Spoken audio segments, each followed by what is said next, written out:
Buenas noches, hermanos. Bienvenidos una vez más a nuestra lectura comunitaria comentada del libro de las moradas de Santa Teresa de Jesús. Y comenzamos, como todos nuestros encuentros, rezando. En el nombre del Padre, y del Hijo, y del Espíritu Santo. Amén. Señor Dios nuestro, que abrazaste de un modo maravilloso el corazón de nuestra Madre Santa Teresa de Jesús con el fuego de tu Espíritu Santo, para fortalecerla a las empresas que por tu nombre había de realizar en la Iglesia. Concédenos por su intercesión experimentar la fuerza de tu amor y trabajar con generosidad por la venida de tu reino. Por Jesucristo nuestro Señor. Amén. Bien, tenemos un pequeño cambio de planes. Habíamos anunciado que íbamos a ver hoy los dos capítulos restantes de las Quintas Moradas, el tercero y el cuarto, pero dada la densidad que tiene el tercero, hoy nos vamos a dedicar solamente a este hermosísimo capítulo, una verdadera joya entre los escritos de Santa Teresa. Lo primero que tiene que llamarnos la atención es el título. Teresa habla otra manera de unión.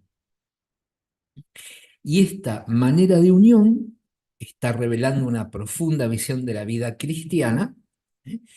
que que va a llegar a su plenitud en una profunda y misteriosa unión con Él, realizando plenamente la voluntad del Padre.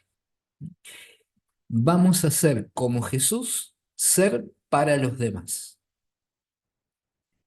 Por eso, la más clara señal de que esto existe es un profundo y amplísimo amor al prójimo.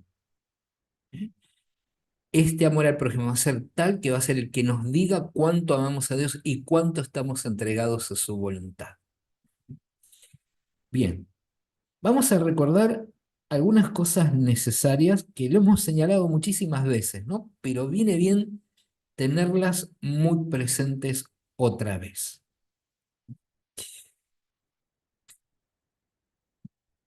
Cuando la espiritualidad se estructura a partir del proyecto de la propia perfección espiritual, corremos un gravísimo peligro de volvernos individualistas, centrándonos en nosotros mismos. Por muy buena voluntad que pongamos, lo que vamos a estar haciendo es fomentar un refinado egoísmo. Esto que estamos hablando no es para pasarlo por alto fácilmente, sino para pensarlo muchísimo, porque es la tentación, la trampa en que cae toda persona que presta atención a la vida espiritual. Cuando una persona fomenta su egoísmo, su preocupación está en su propio adelantamiento, en su crecimiento, en el acopiar virtudes, méritos, para lograr lo más y mejor que se puede lograr en esta vida.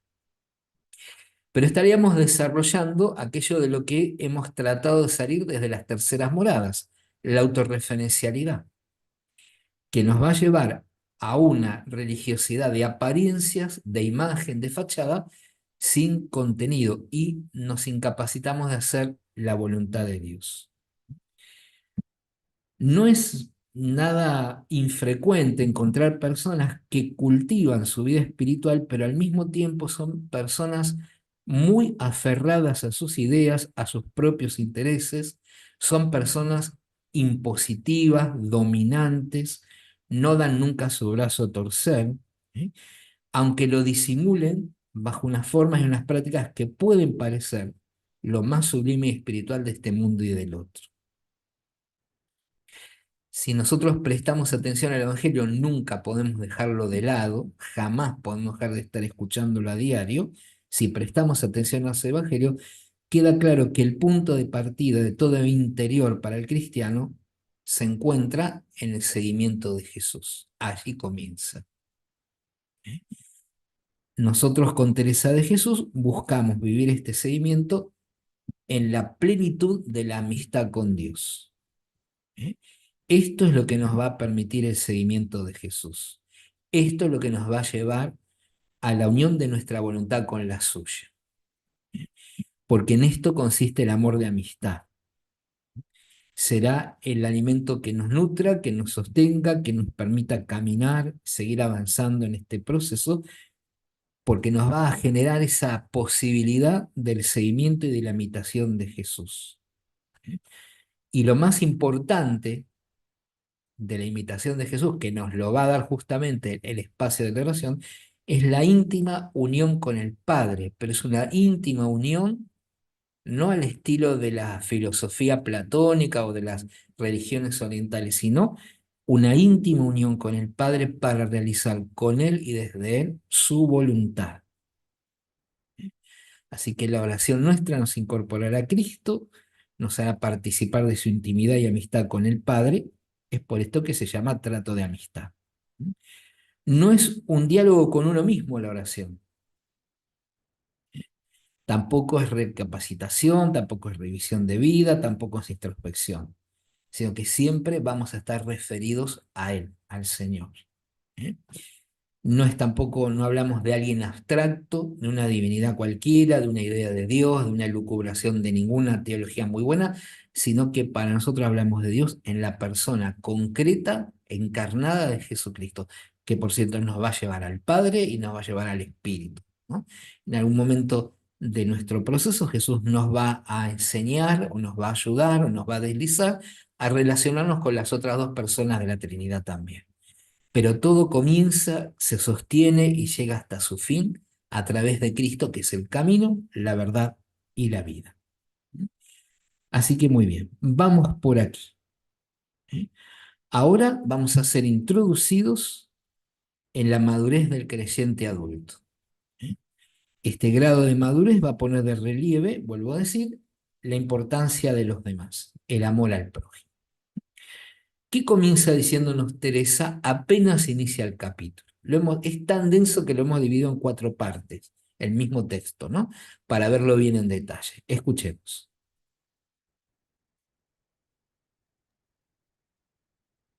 Volvamos a nuestra palomita y veamos algo de lo que Dios da en este estado. Tengan siempre presente que se ha de procurar ir siempre adelantado en el servicio de nuestro Señor y en el conocimiento de sí mismo. Perfecto, ¿no? Obviamente está hablando de la mariposita que salió del gusano de seda que veíamos en el capítulo anterior, el capítulo 2 de las quintas moradas. Ahora la llama palomita, es una metáfora, ¿no? Así que nos viene bien cualquiera de las dos. Lo que tenemos que procurar es ir adelante en el servicio de nuestro Señor. Vuelvo a decir, no podemos soslayar nunca, nunca, nunca la palabra del Evangelio. Y esta semana viene muy buena, porque justamente nos está centrando en lo que a Jesús le interesa, ¿no? El lunes la curación del hombre de la mano paralizada nos lleva dentro de una sinagoga, nos hace cambiar la mirada, ¿no? La de los fariseos era el texto escrito, el muerto de la ley. Jesús nos lleva la mirada puesta al ser humano. El martes Jesús eligió los apóstoles y hoy comienza con el sermón de la llanura, con las bienaventuranzas o las felicidades de los pobres, hambrientos, los que lloran, los que no son bien considerados, ¿no? Y los lamentos sobre los ricos, los saciados o satisfechos y los que son bien considerados socialmente, ¿no? ¿Qué es lo que nos dice Jesús?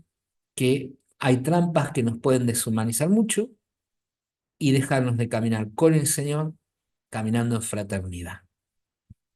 Mañana nos va a hablar del amor a los enemigos, nos va a llevar muy alto en el amor. Y después nos va a llamar a no juzgar, sino a comprender, a no convertirme en un ciego que guía a otro ciego, sino tener la mirada puesta en el maestro y querer ser como el maestro. Y el sábado se interrumpe San Lucas porque es la exaltación de la Santa Cruz, y en la cruz vamos a aprender a convertirnos al amor verdadero, ¿no? La cruz nos convierte al amor de verdad. Continuemos que nos dice Teresa.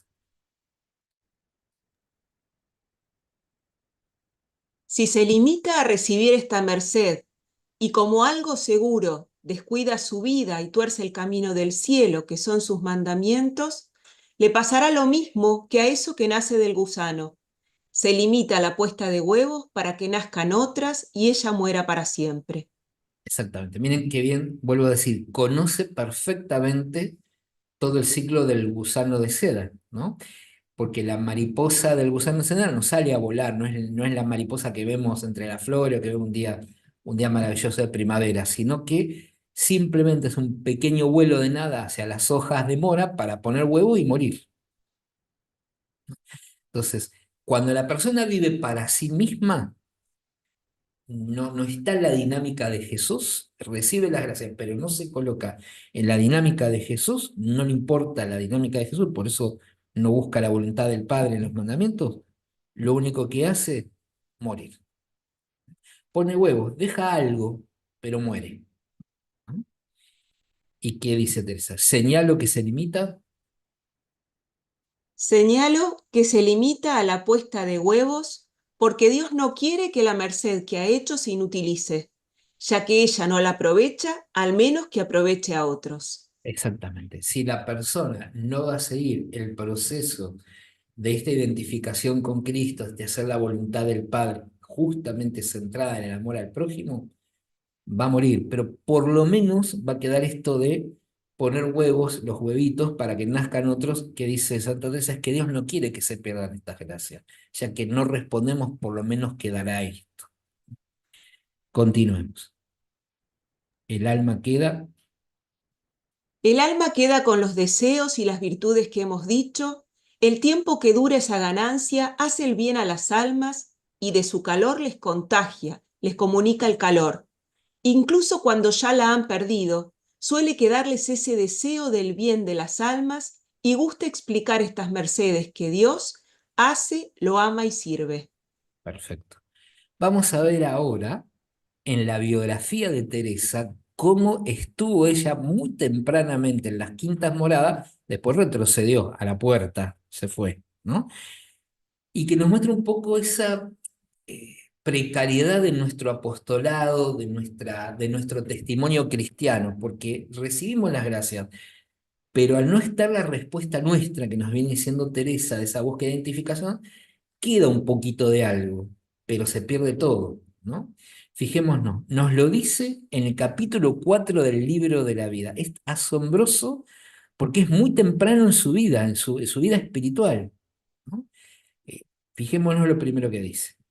Recuerdo perfectamente cuando salí de casa de mi padre.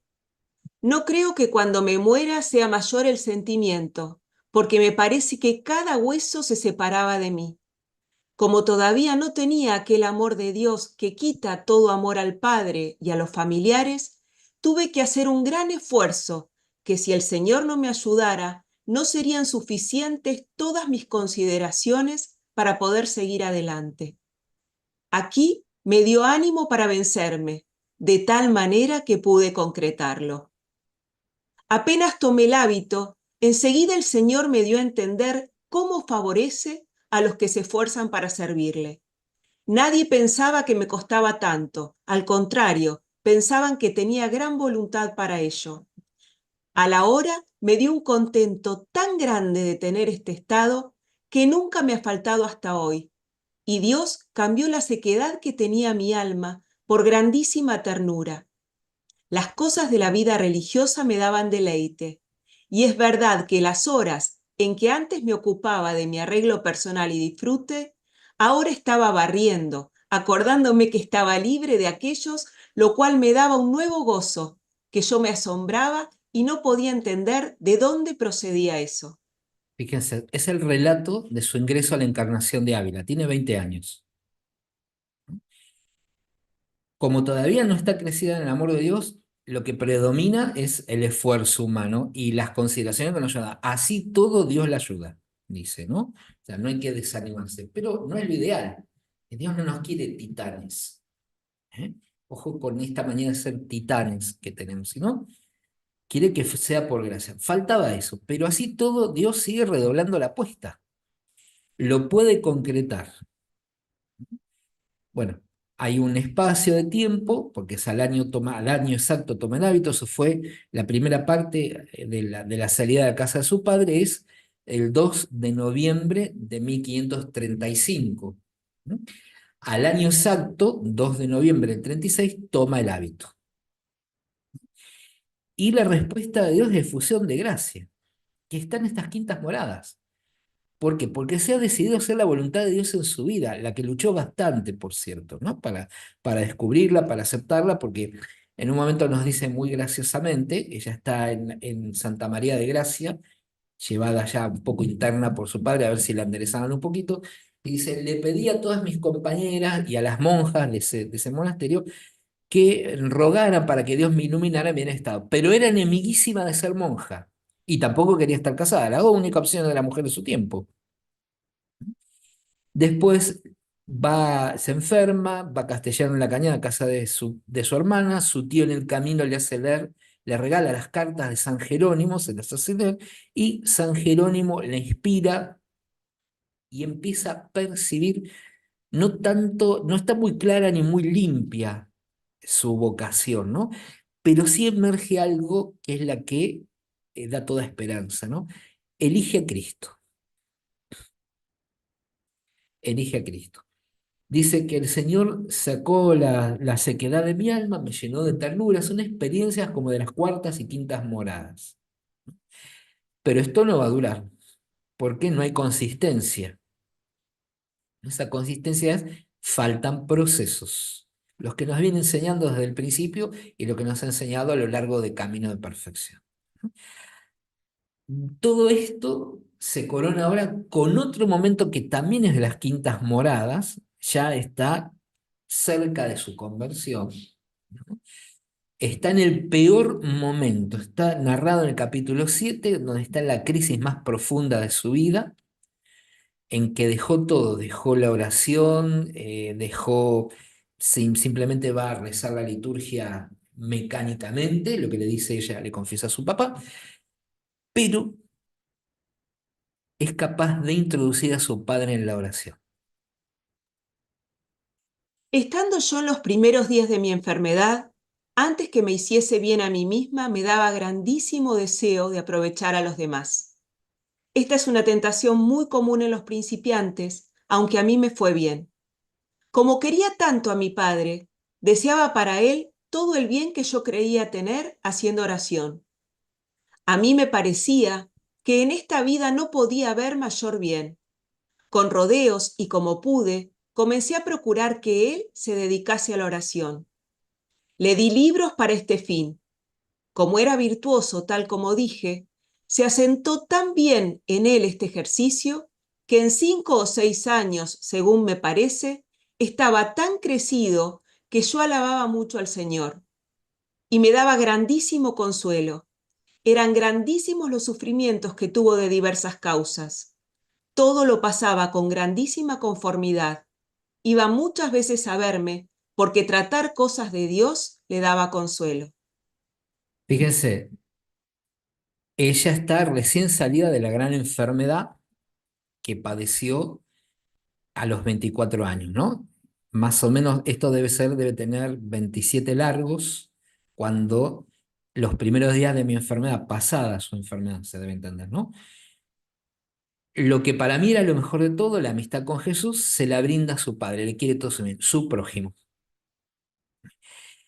Le da, lo ayuda, lo ilumina sin imponerse, y don Alonso le resulta, en 5 o 6 años, crece profundamente, tiene otro sentido de la vida, tiene otra manera de encarar las situaciones, todo viene por esta vida de oración. Dice, me salió bien.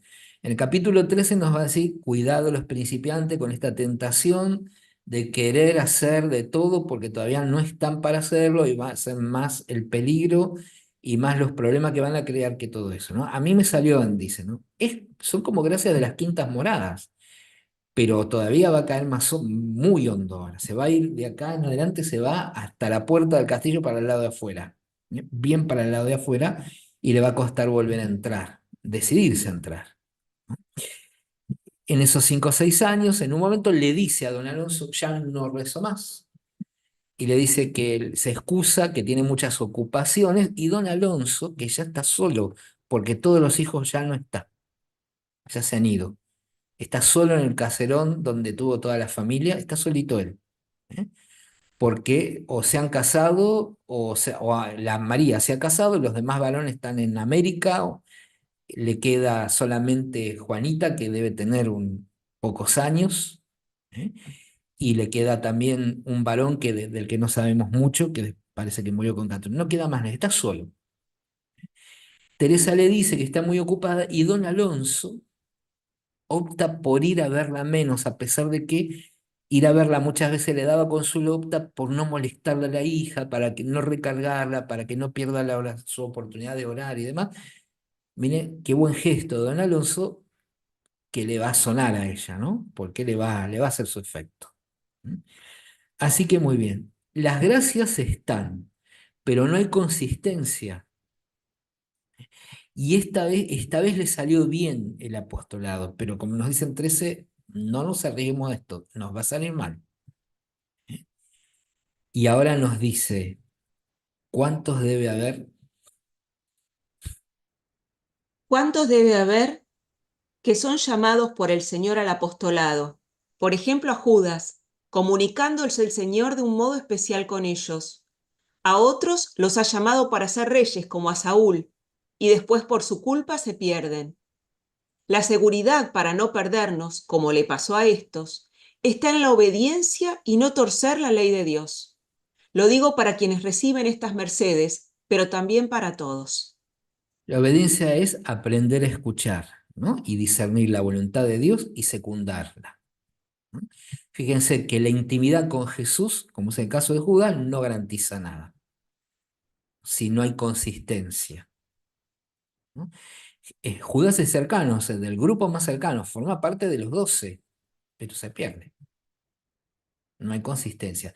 Saúl, que había sido elegido rey de Israel, ungido por Samuel, ¿no? Termina perdiéndose. ¿Por qué? Porque desobedece. ¿Cuál fue su desobediencia? Santa Teresa sí está justamente en Fundaciones 5, ¿no? El capítulo sobre la voluntad de Dios.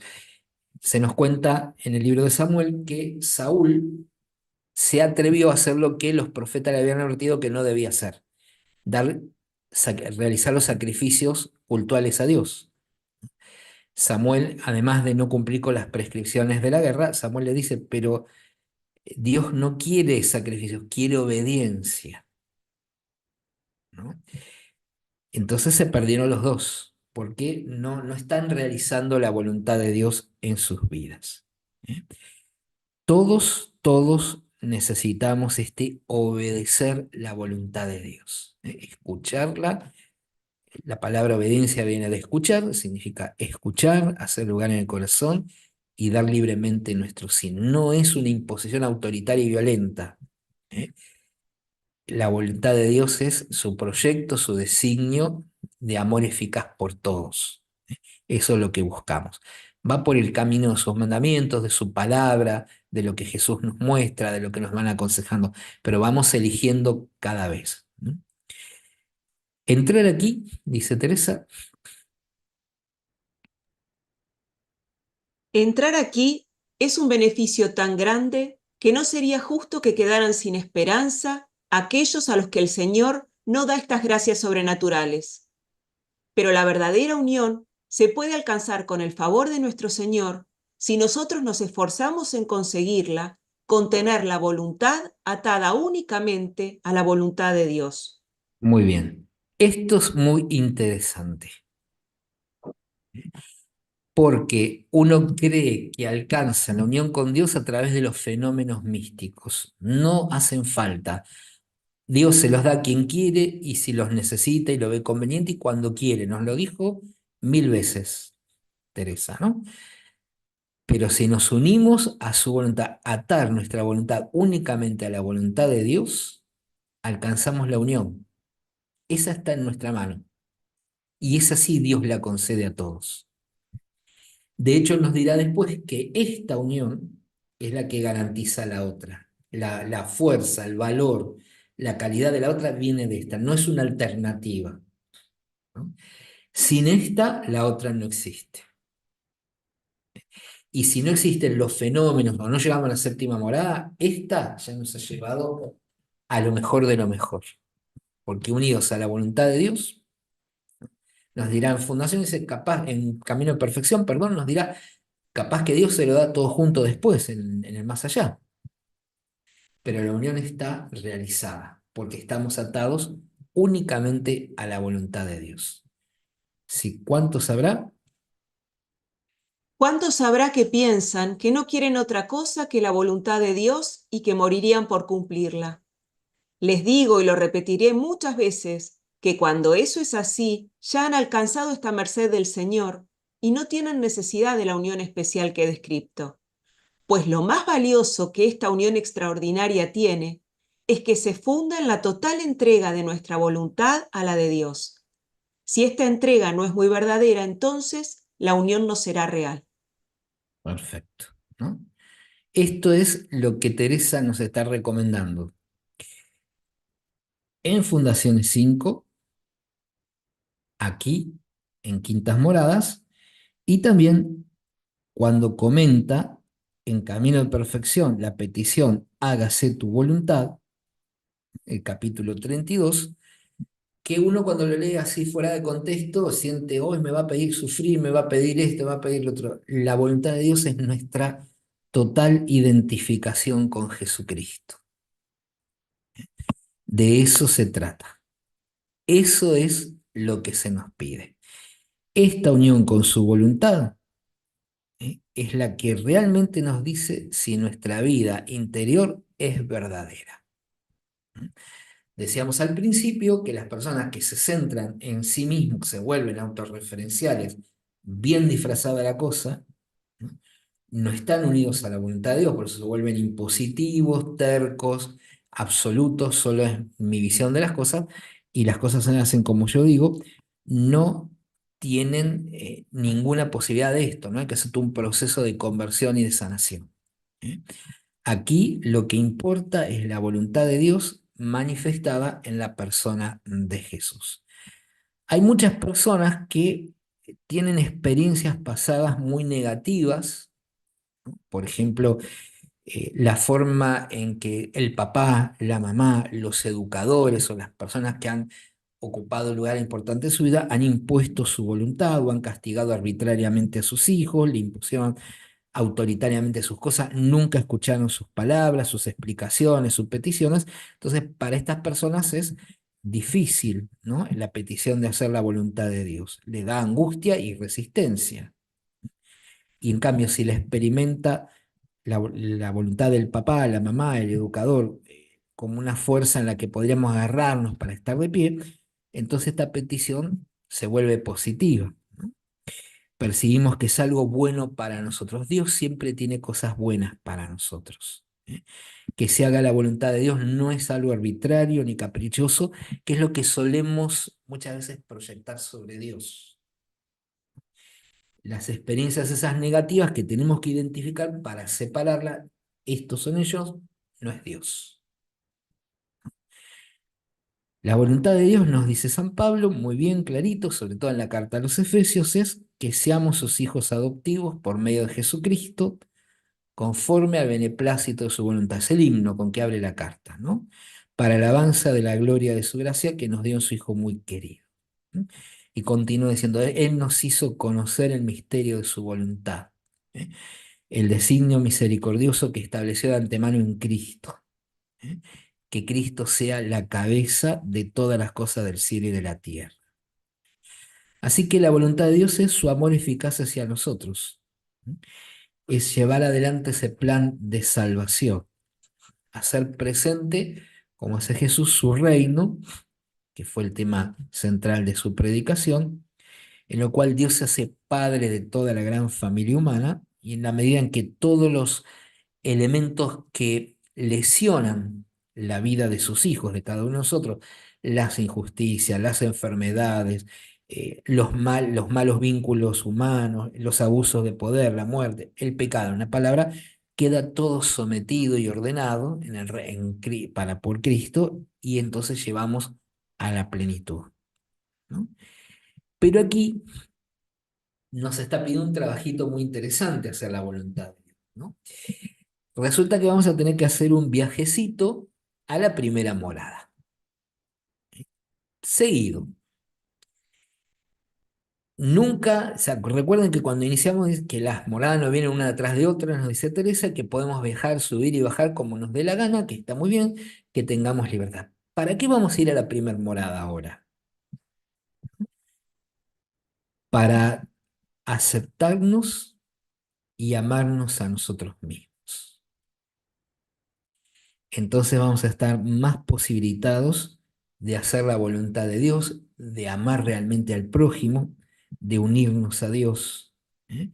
Porque en ese encontrarnos, ese dejarnos amar, cambiará muchas cosas. Dejarnos amar por Él, amarnos nosotros realmente, aceptando nuestra realidad. Es cierto que existe en nosotros la mala voluntad, el egoísmo, queremos hacer lo que se nos da la gana, sin preguntarnos si eso va con la voluntad de Dios o no. Pero necesitamos ir a esa morada para que nuestro rezar, hágase tu voluntad, vaya siendo cada vez más real. Parte de esto, ¿no? De entender que somos amados tal como somos, ¿no? Aceptarnos y no dejarnos condicionar por todas esas cosas que internamente nuestras, de nosotros, parten y que nos separan de la voluntad de Dios porque hacen daño a nosotros o a los que están a nuestro alrededor. ¿Eh? Así que vamos a ir en ese amarnos a nosotros mismos, nos vamos a ir capacitando más y más para hacer la voluntad de Dios. Recuerden que les advertí, nos dice ya en la primera morada, que aunque esté en la séptima morada, en la morada misma donde vive, está unido a la Santísima Trinidad, le conviene bajar cada tanto a la primera, dice Teresa, porque ahí está el conocimiento de sí mismo, que no es simplemente mi falta, sino conocer que soy amado, ¿eh? Que soy aceptado incondicionalmente por Dios en la realidad de mi propia vida tal como estáis. Muy bien, continuamos entonces. Habrá que tener presente, Habrá que tener presente que hay penas y penas. Hay algunas que son producidas súbitamente por la naturaleza. Lo mismo sucede con los gustos y hasta de la caridad y apiadarse de los prójimos, como hizo nuestro Señor al resucitar a Lázaro. Todo esto no impide la unión con la voluntad de Dios. Tampoco alteran al alma con una pasión inquieta y angustiada que dure mucho. exactamente. Aquí está saliendo al paso de la idea falsa, metida por filosofías ajenas al cristianismo, de creer que me une a la voluntad de Dios, yo no voy a sentir más nada de nada. Yo no puedo sentir que me estoy muriendo, no puedo sentir que mi enfermedad es grave, que me duele, que no puedo sentir ansiedad, no puedo sentir angustia, no puedo sentir tristeza. Eso no tiene que ver con la voluntad de Dios. Sentirlo es propio de nuestra naturaleza. ¿Y de dónde saca Teresa esta conclusión? Contemplando al Señor, Jesús que llora la muerte de Lázaro. Fíjese a dónde nos llevó. Lo amaba mucho. El capítulo 11 del Evangelio de Juan, que nos va a narrar la resurrección de Lázaro, dice en los primeros versículos hasta la sociedad cuánto amaba Jesús a Lázaro, a Marta y a María. Lo dice de que una tras otra, cambiando el orden de los hermanos y todo, para que nos quede en claro que Jesús tiene una amistad muy intensa con ellos y que, por cierto, cuando vio llorar a Marta, a María y la tumba de Lázaro, también lloró él. Esto, este sentir, este sufrir, esta angustia, no me impide unirme a la voluntad de Dios. Dios no quiere que yo sea una persona de corcho, que no siente nada. Eso no le interesa a Dios. ¿Eh? No alteran al alma. Y esa inquietud y angustia no dura mucho. Pero Dios no me pide no ser humano. Eso viene de las filosofías ajenas al cristianismo. Y de hecho lo va a decir ella misma, no seleccioné porque no puse todo el texto, porque como ustedes tienen que leerlo entero, ¿no? Van a ver que ella dice, eso es de los filósofos. Y está diciendo, con eso no nos hacía hacer la voluntad de Dios, porque no están siguiendo a Jesús. Esto no tiene que ver. La mirada de Jesús me dice, pero si Jesús sintió esto, si Jesús lloró, ¿no? Podía haber agregado, Jesús estaba solo en el huerto de los olivos, podía haber agregado, Jesús lloró frente a Jerusalén, Jesús se sintió indignado por esto, podía sumarnos, ¿no? Pero es justamente la contemplación de Jesús la que nos liberaría de tantas cosas que nos autoimponemos o que vienen presentes, ¿no? Me acuerdo, teníamos un padre muy sabio en una casa de formación y decía que dando una vez un retiro a unas religiosas de vida activa, tenía una hermana postrada con cáncer que estaba con muchísimos dolores. Estamos hablando de hace 50 60 años atrás, la cosa era muy distinta, ¿no? Y que la religiosa un día estaba muy contrariada, la pobre enfermita, porque fue otra religiosa mayor y le dice, vos no estás haciendo la voluntad de Dios, porque en tu rostro se ve que sufrís y no tenés que sufrir ni sentir, ¿no? Bueno, justo estaba este padre y le dijo, Jesús no fue a la muerte tocando la pandereta y tocando las castañuelas, no fue haciendo música a ningún momento de la pasión, péguenme más, denme más, ¿no? No es humano y a veces nos imponemos cosas que Dios no espera. Lo nuestro siempre, lo mejor, contemplar a la persona de Jesús y lo que haya vivido Jesús está bien. Sigamos. El Señor es poderoso. Poderoso para enriquecer a las almas por diversos caminos e introducirlas en estas moradas, pero no lo hará por el atajo que hemos descrito. Muy bien. Vamos a poder ascender, vamos a poder seguir entrando. Dice, el Señor nos va a enriquecer, nos va a meter aquí, no por el atajo, o sea, no importa que no tengamos las gracias propias de la contemplación. No importa eso, ese es el atajo de que está hablando. Lo que importa es que podemos seguir y podemos experimentar estas gracias que nos cambian, que nos transforman, que nos unen realmente a la voluntad de Dios y no a través de las gracias especiales. No importa, esto no cambia nada, no quita nada, ¿eh? No nos hace peores ni mejores, ni distintos, vamos a llegar. El Señor tiene formas de hacer que las cosas se conviertan en realidad, ¿eh? Seguimos adelante. Tengan siempre presente, hijas, que es necesario que el gusano muera, y esa es nuestra responsabilidad. En esta unión regalada, ayuda mucho a este morir el verse en vida tan nueva. Aquí, en esta otra forma de unión no regalada, es necesario que viviendo esta vida nueva, nosotras mismas matemos ese gusano. Les aseguro que será mucho más dificultoso, pero tiene su premio. Les aseguro que si salen victoriosas, será mayor el galardón. Pero no hay que dudar que sea posible si nuestra unión con la voluntad de Dios es verdadera. Bien, recuerdan un poco lo que nos decía para el ingreso a la encarnación, que le costó bastante más porque todavía no estaba crecido el amor. Aquí nuestra responsabilidad es realizar lo que nos advirtió en el capítulo anterior, ¿no? Del gusano de seda, cómo tiene que morir, qué cosas tiene que dejar, ¿no? Sí, se experimentará cierta dificultad, no es lo mismo que cuando se van recibiendo esas gracias, ¿no? Pero el Señor va a hacer que salgamos victoriosos, ¿eh? Mientras busquemos unirnos con la voluntad de Dios y que ésta sea verdadera. Aquí comienza a afilar la pluma para decirnos por dónde va la cosa. Veamos. Pero ay de nosotras, qué pocos debemos llegar a esta unión, sobre todo si nos parece que está todo hecho porque nos cuidamos de ofender a Dios o porque entramos en la vida consagrada. En absoluto. Exactamente.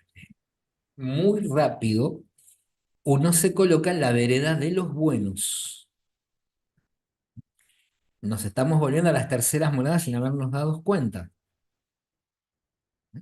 Nos colocamos enseguidita en la morada de los buenos. Somos los buenos, ¿no?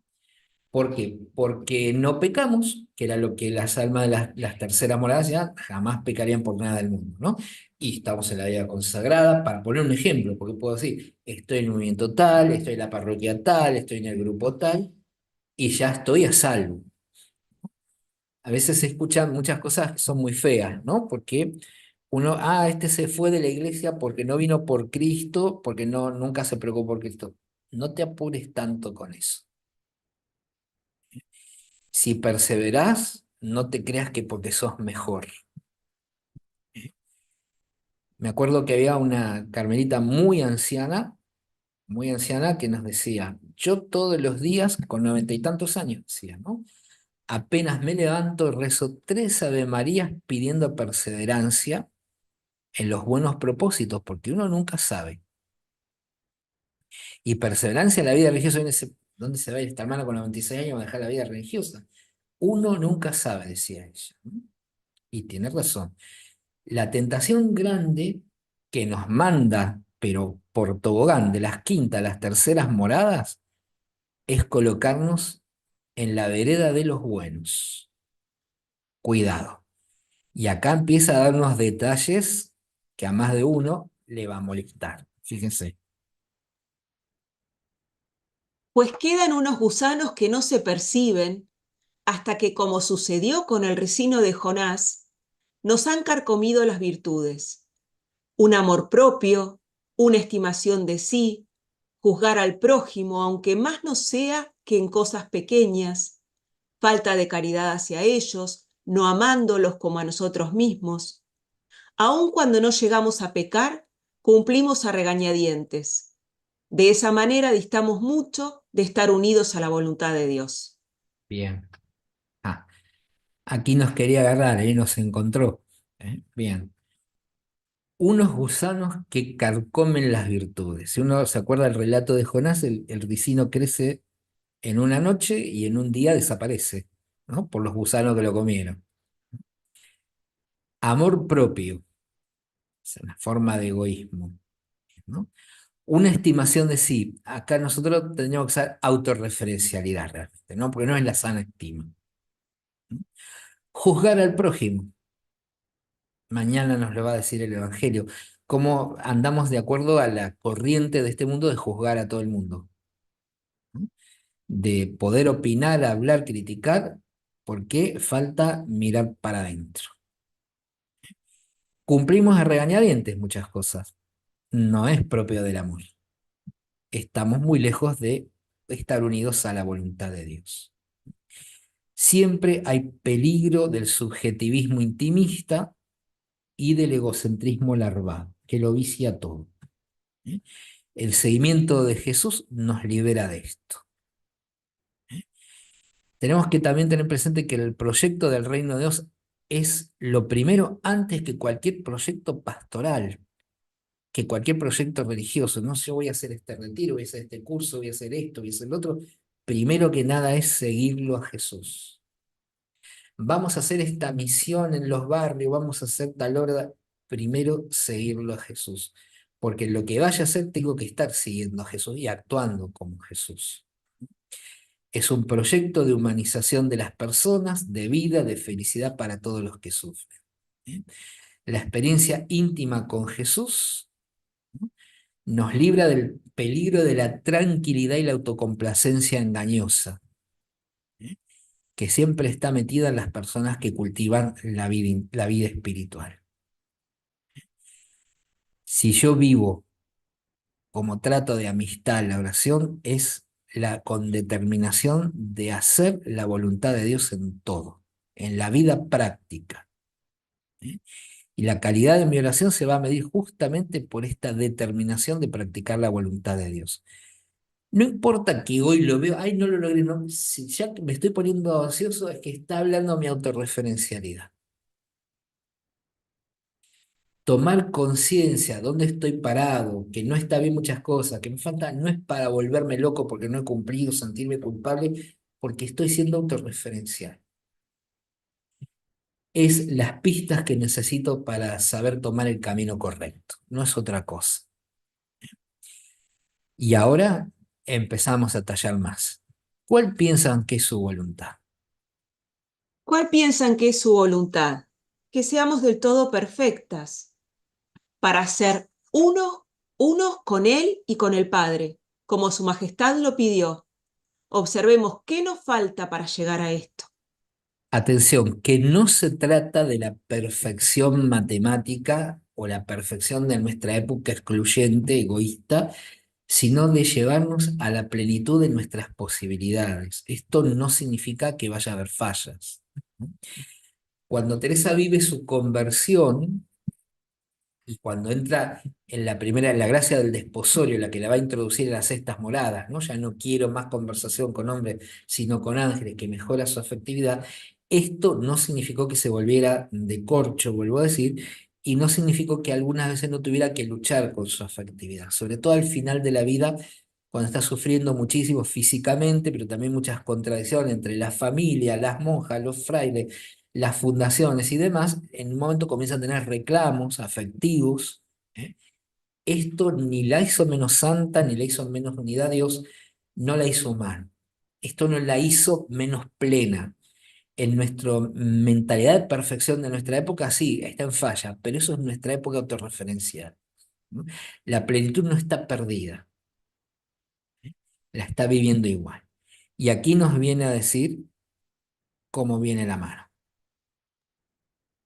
El Señor, el Señor no necesita hacernos grandes regalos para que lo vivamos.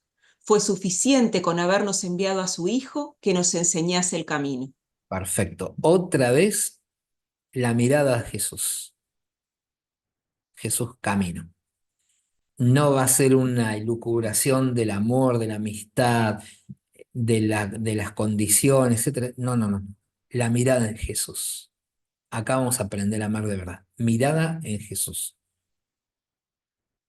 Vamos a saltearnos este pedacito que ya habíamos citado, ¿no? No es no sentir lo que le pasa a las personas. Aquí el Señor solo nos pide dos cosas. Vamos ahí. Exacto. Y el Señor solo nos pide dos cosas: amor de su majestad y del prójimo. Es en esto en lo que tenemos que trabajar. Haciéndolo con toda perfección, cumpliremos su voluntad y estaremos unidos a Él. Perfecto, ¿no? ¿Cómo viene la cosa? A ver, en mi opinión, la más cierta señal, En mi opinión, la más cierta señal de que cumplimos estas dos cosas es cumpliendo bien el mandamiento del amor al prójimo. Si amamos a Dios, no se puede saber, aunque hay grandes indicios para comprender que lo amamos. En cambio, sí podemos saber si realmente amamos al prójimo.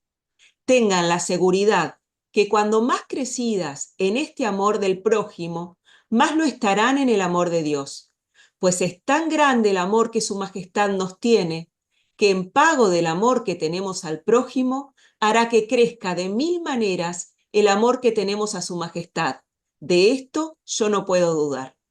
bien, está haciendo referencia a una experiencia que narra el final del libro de la vida. En el capítulo 40, el parágrafo 44, el parágrafo 4, perdón, refiere, ¿no?, cómo experimenta que Dios es la fuente de la verdad y la fuente del amor dentro nuestro, ¿no? Esto es lo magnífico. Por eso dice, si no brota del amor de Dios, nuestro amor no es verdadero. Si no tenemos esa fuente en Dios mismo, y ese amor del prójimo es la garantía real del amor a los demás, ¿no?